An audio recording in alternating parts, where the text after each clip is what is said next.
ஏது கழுகிறாய் நீ, ஏது கழுகிறாய் நீ, ஏழை மாது நான் என்ன செய்வேன்? கூதலடிக்கிறதோ பாலா குளிரும் பொறுக்கலையோ, கூதலடிக்கிறதோ பாலா குளிரும் பொறுக்கலையோ, ஏது கழுகிறாய் நீ.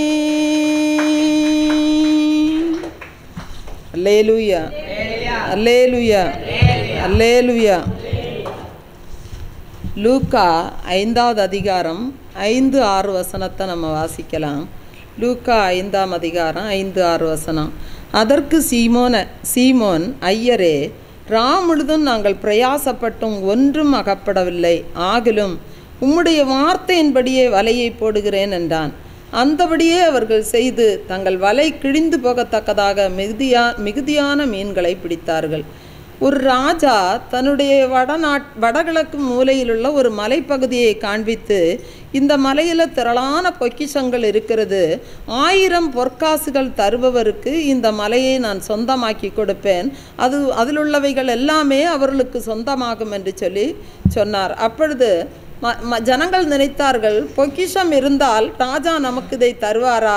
இது பொய்யாகத்தான் இருக்கும் என்று சொல்லி அநேகர் அதற்கு முன்வரவில்லை. ஒரு ஏழை விவசாயி அதை முழுமையாக நம்பினார். அவர் தன்னுடைய வயலை விற்றார்.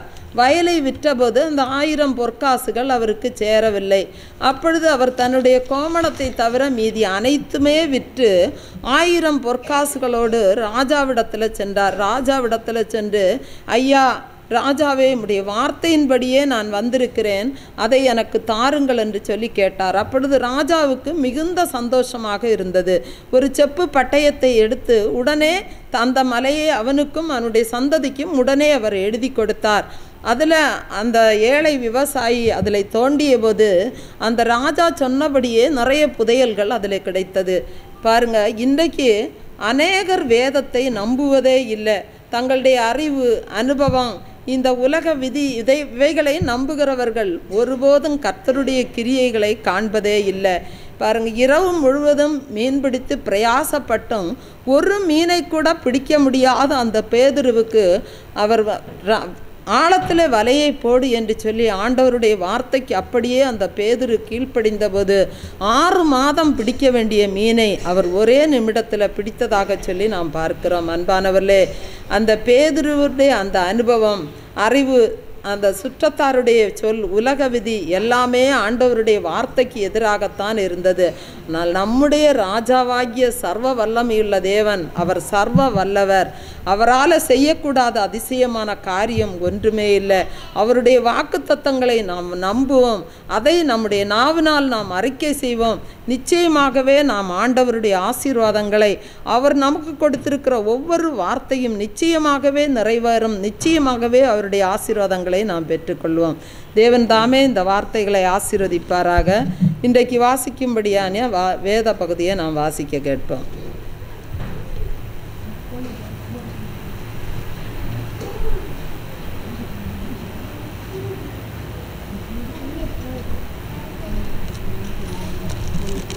எரேமியா 23ஆம் அதிகாரம். என் மேய்ச்சலின் ஆடுகளை கெடுத்து சிதறடிக்கிற மேய்ப்பர்களுக்கு ஐயோ என்று கர்த்தர் சொல்கிறார். இஸ்ரவேலின் தேவனாகிய கர்த்தர் தமது ஜனத்தை மேய்க்கிற மேய்ப்பர்களுக்கு விரோதமாக சொல்லுகிறது என்னவென்றால், நீங்கள் என் ஆடுகளை பராமரியாமல் அவைகளை சிதறடித்து அவைகளை துரத்திவிட்டீர்கள். இதோ நான் உங்கள் பேரில் உங்கள் செய்கைகளின் பொல்லாப்புக்கேற்ற தண்டனையை உங்கள் மேல் வருவிப்பேன் என்று கர்த்தர் சொல்கிறார். நான் என் ஆடுகளின் மீதியாய் இருப்பவைகளை துரத்தி இருந்த எல்லா தேசங்களிலும் இருந்து சேர்த்து அவைகளை திரும்ப அவைகளின் தொழுவங்களுக்கு கொண்டு வருவேன். அப்பொழுது அவைகள் பழுகி பெருகும். அவைகளை மேய்க்கத்தக்கவர்களையும் அவைகள் மேல் ஏற்படுத்துவேன். இனி அவைகள் பயப்படுவதும் இல்லை, கலங்குவதும் இல்லை, காணாமற் போவதும் இல்லை என்று கர்த்தர் சொல்கிறார். இதோ நாட்கள் வரும் என்று கர்த்தர் சொல்கிறார். அப்பொழுது தாவீதுக்கு ஒரு நீதியுள்ள கிளையை எழும்ப பண்ணுவேன். அவர் ராஜாவாய் இருந்து ஞானமாய் ராஜரீகம் பண்ணி பூமியிலே நியாயத்தையும் நீதியையும் நடப்பிப்பார். அவர் நாட்களிலே யூதா ரட்சிக்கப்படும், இஸ்ரவேல் சுகமாய் வாசம் பண்ணும். அவருக்கு இடும் நாமம் நமது நீதியாய் இருக்கிற கர்த்தர் என்பதே. ஆதலால் இதோ நாட்கள் வரும், அப்பொழுது இஸ்ரவேல் புத்திரரை எகிப்து தேசத்திலிருந்து அழைத்து கொண்டு வந்த கர்த்தருடைய ஜீவனை கொண்டு சத்தியம் பண்ணாமல் இஸ்ரவேல் வீட்டின் சந்ததியாரை தங்கள் சுய தேசத்திலே குடியிருக்கும்படி வடதேசத்திலும் நான் அவர்களை துரத்தியிருந்த எல்லா தேசங்களிலும் இருந்து அழைத்து வழிநடத்தி கொண்டு வந்த கர்த்தருடைய ஜீவனை கொண்டு சத்தியம் பண்ணுவார்கள் என்று கர்த்தர் சொல்கிறார். தீர்க்கதரிசிகளின் மித்தம் என் இருதயம் என் உள்ளத்திலே நொறுங்கியிருக்கிறது, என் எலும்புகள் எல்லாம் அதிருகிறது. கர்த்தர் நிமித்தமும் அவருடைய பரிசுத்த வார்த்தைகளின் நிமித்தமும் நான் வெறித்திருக்கிற மனுஷனைப் போலவும் மதுபானம் மேற்கொண்டவனைப் போலவும் இருக்கிறேன். தேசம் விபச்சாரக்காரரால் நிறைந்திருக்கிறது, தேசம் சாபத்திலே துக்கிக்கிறது. வனாந்தரத்தின் மேய்ச்சல்கள் வாடிப்போகிறது, அவர்கள் ஓட்டம் பொல்லாதது, அவர்கள் பலன் அநியாயமாயிருக்கிறது. தீர்க்கதரிசியும் ஆசாரியனும் மாயக்காரராய் இருக்கிறார்கள். என் ஆலயத்திலும் அவர்களுடைய பொல்லாப்பை கண்டேன் என்று கர்த்தர் சொல்கிறார். ஆதலால் அவர்கள் வழி அவர்களுக்கு இருட்டிலே சறுக்கலான வழியாயிருக்கும், துரத்துண்டு அதிலே விழுவார்கள். அவர்கள் விசாரிக்கப்படும் வருஷத்திலே அவர்கள் மேல் பொல்லாப்பை வரப்பண்ணுவேன் என்று கர்த்தர் சொல்கிறார். சமாரியாவின் தீர்க்கதரிசிகளிலே மதிக்கெட்டவளை கண்டேன். பாகாலை கொண்டு தீர்க்க தரிசனம் சொல்லி இஸ்ரவேல் என்னும் என் ஜனத்தை மோசம் போக்கினார்கள். எருசலேமின் தீர்க்கதரிசிகளிலும் திடுக்கிடத்தக்க காரியத்தை காண்கிறேன். விபச்சாரம் பண்ணி வஞ்சகமாய் நடந்து ஒருவனும் தன் பொல்லாப்பை விட்டு திரும்பாதபடிக்கு பொல்லாதவர்களின் கைகளை திடப்படுத்துகிறார்கள். அவர்கள் எல்லாரும் எனக்கு சோதோமை போலும் அதன் குடிகள் கொமோராவை போலும் இருக்கிறார்கள். ஆதலால் சேனைகளின் கர்த்தர் தீர்க்கதரிசிகளை குறித்து, இதோ நான் அவர்களுக்கு புசிக்க எட்டியையும் குடிக்க பிச்சு கலந்த தண்ணீரையும் கொடுப்பேன். எருசலேமின் தீர்க்கதரிசிகளிலிருந்து மாயமான தேசமெங்கும் பரம்பிற்றே என்று சொல்கிறார். உங்களுக்கு தீர்க்க தரிசனம் சொல்லுகிற தீர்க்கதரிசிகளின் வார்த்தைகளை கேளாதிருங்கள். அவர்கள் உங்களை வீண் பெருமை கொள்ளும்படி செய்கிறார்கள். கர்த்தருடைய வாக்கை அல்ல, தாங்கள் யோதித்த தரிசனத்தை சொல்லுகிறார்கள் என்று சேனைகளின் கர்த்தர் சொல்கிறார். அவர்கள் என்னை அசட்டை பண்ணுகிறவர்களை நோக்கி, உங்களுக்கு சமாதானம் இருக்கும் என்று கர்த்தர் சொன்னார் என்று சொல்லுகிறதும் அல்லாமல், தங்கள் இருதயத்தின் கடினத்திலே நடக்கிற யாவரையும் நோக்கி, உங்கள் மேல் பொல்லாப்பு வராதென்றும் சொல்லுகிறார்கள். கர்த்தருடைய ஆலோசனையில் கூட நின்று அவருடைய வார்த்தையை கேட்டறிந்தவன் யார்? அவருடைய வார்த்தையை கவனித்து கேட்டவன் யார்? இதோ கர்த்தருடைய பெருங்காற்றாகிய கொடிய புசல் புறப்பட்டது, அது துன்மார்க்கருடைய தலையின் மேல் உக்கிரமாய் மோதும். கர்த்தர் தம்முடைய இருதயத்தின் நினைவுகளை நடப்பித்து நிறைவேற்றும் அளவும் அவருடைய கோபம் தணியாது. கடைசி நாட்களில் அதை நன்றாய் உணருவீர்கள். அந்த தீர்க்கதரிசிகளை நான் அனுப்பாதிருந்தும் அவர்கள் ஓடினார்கள், அவர்களோடு நான் பேசாதிருந்தும் அவர்கள் தீர்க்க தரிசனம் சொன்னார்கள். அவர்கள் என் ஆலோசனையிலே நிலைத்திருந்தார்களே ஆகில், அப்பொழுது அவர்கள் என் வார்த்தைகளை ஜனங்களுக்கு தெரிவித்து அவர்களை தங்கள் பொல்லாத வழிகளையும் தங்கள் செய்கைகளின் பொல்லாப்பையும் விட்டு திரும்புவார்கள். நான் சமீபத்திற்கு மாத்திரமா தேவன், தூரத்திற்கும் தேவன் அல்லவோ என்று கர்த்தர் சொல்கிறார். எவனாகிலும் தன்னை நான் காணாதபடிக்கு மறைவிடங்களில் ஒளிந்திருக்க கொள்ளக்கூடுமோ என்று கர்த்தர் சொல்கிறார்.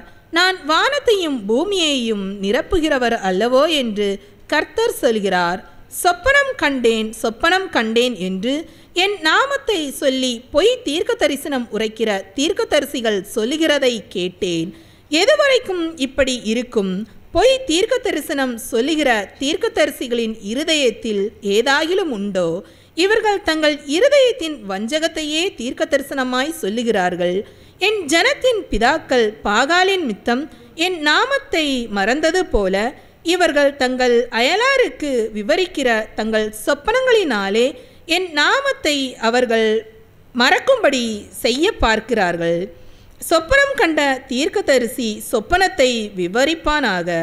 என் வார்த்தை உள்ளவனோ என் வார்த்தையை உண்மையாய் சொல்வானாக.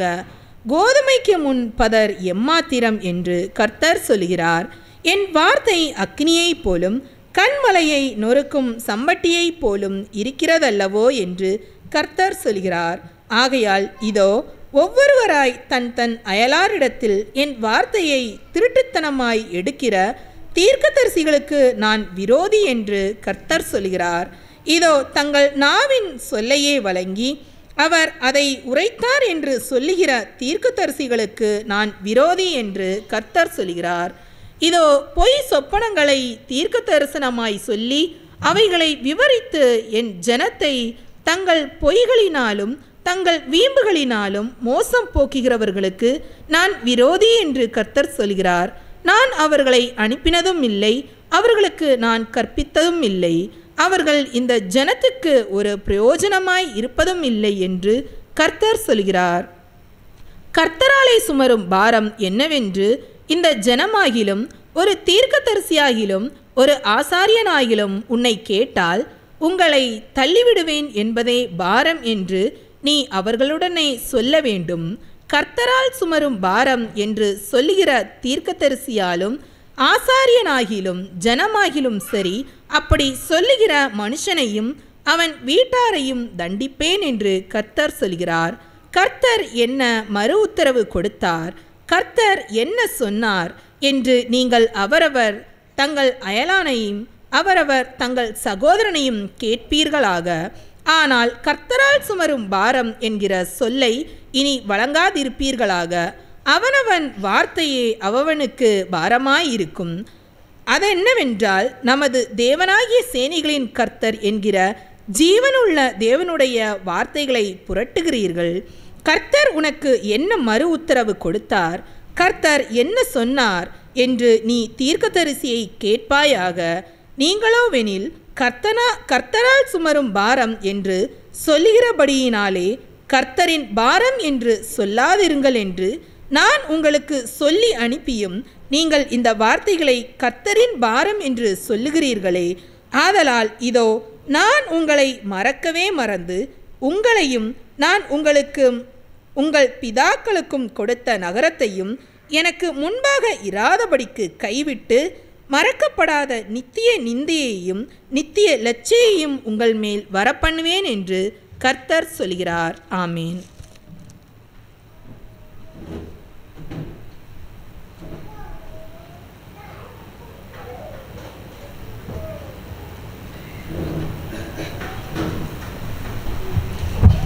Price Lord. பாவ மன்னிப்பின் நிச்சயத்தை பெற்றுக்கொள்ள வேண்டும். பரலோகத்தில் ஓரிடம் நீ பெற வேண்டும். பாவ மன்னிப்பின் நிச்சயத்தை பெற்றுக்கொள்ள வேண்டும். பரலோகத்தில் ஓரிடம் நீ பெற வேண்டும். இயேசு தருகிறார், இன்று தருகிறார். இயேசு தருகிறார், இன்று தருகிறார். அதற்காகத்தான் சிலுவையிலே இரத்தம் சிந்திவிட்டார். அதற்காகத்தான் சிலுவையிலே இரத்தம் சிந்திவிட்டார். பாவ மன்னிப்பின் நிச்சயத்தை பெற்றுக்கொள்ள வேண்டும். பரலோகத்தில் ஓரிடம் நீ பெற வேண்டும். முதலாய் தேவனுக்கு உகந்ததை தேடு. முதலாய் தேவனுக்கு உகந்ததை தேடு. பின்பு எல்லாமே உனக்கு சேர்த்து தந்திடுவார். பின்பு எல்லாமே உனக்கு சேர்த்து தந்திடுவார். பாவ மன்னிப்பின் நிச்சயத்தை பெற்றுக்கொள்ள வேண்டும். பரலோகத்தில் ஓரிடம் நீ பெற வேண்டும். நீ தேடும் நிம்மதி இயேசு தருகிறார். நீ தேடும் நிம்மதி இயேசு தருகிறார். நீ நாடும் விடுதலை அவரிடம் உண்டு. நீ நாடும் விடுதலை அவரிடம் உண்டு. பாவ மன்னிப்பின் நிச்சயத்தை பெற்றுக்கொள்ள வேண்டும். பரலோகத்தில் ஓரிடம் நீ பெற வேண்டும். வருத்தப்பட்டு பாரங்கள் சுமக்கின்ற மகனே, வருத்தப்பட்டு பாரங்கள் சுமக்கின்ற மகளே, நீ வருவாயா? இயேசு இன்று வாழ்வு தந்திடுவார். நீ வருவாயா? இயேசு இன்று வாழ்வு தந்திடுவார். பாவ மன்னிப்பின் நிச்சயத்தை பெற்று